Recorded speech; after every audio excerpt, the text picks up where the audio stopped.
जाता परदेश बनमवा हम के घर ही छोड़ के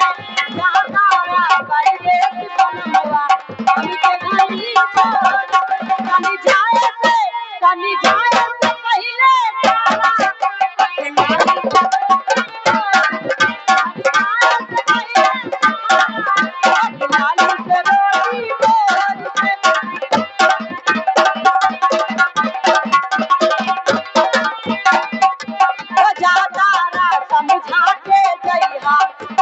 चोली छोड़ के जाता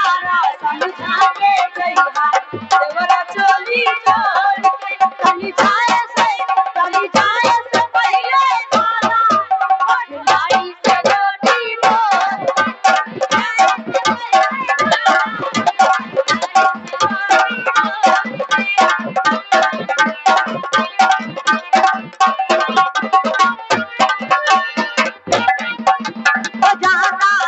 समझा के जइहा देवरा चोली छोड़ के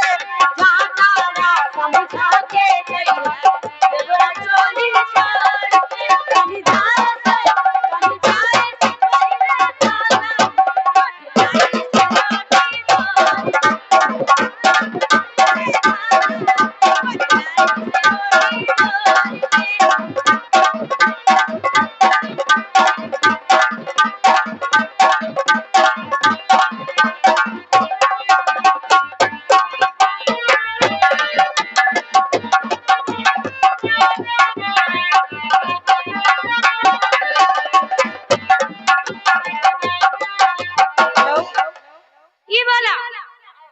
देखिस कहूँ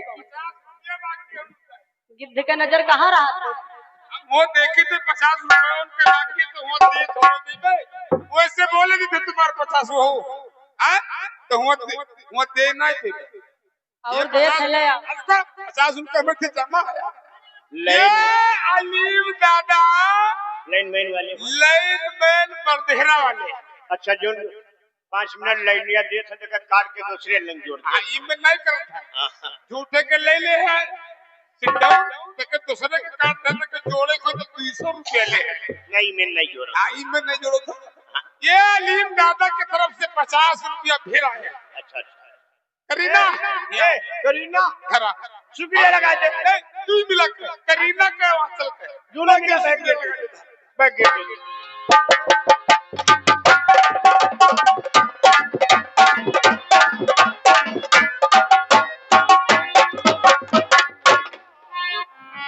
हेलो बहुत दुख उठाए है इस जिंदगी में